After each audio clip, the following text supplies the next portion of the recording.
We are going to take a look at an Edgetech CTS740 16-inch countertop saw.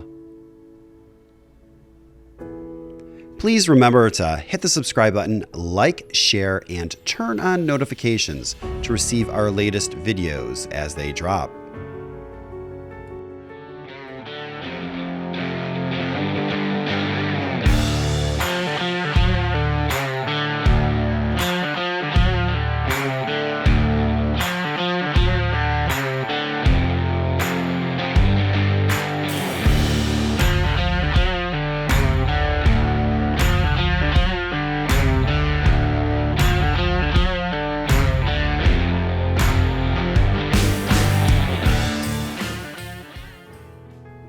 This Edgetech CTS740 is beyond clean and well cared for.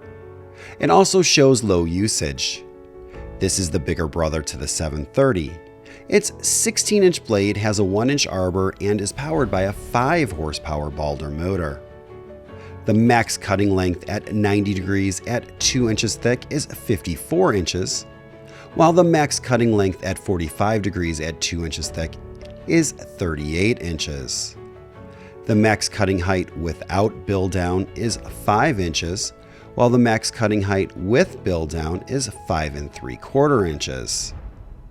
There are 4 undermounted 1.5 horsepower routers for the draw bolts. There are also 4 pneumatic hold downs. This particular CTS740 has 3 major options that really expand its capabilities and ease of use. First, you have dual laser alignment. Second, you have 10-foot telescoping conveyors, which are a huge upgrade to simple rollers and extend support to 13-foot 6 inches left and right of the blade. Third, the saw is optioned with the variable miter with digital readout.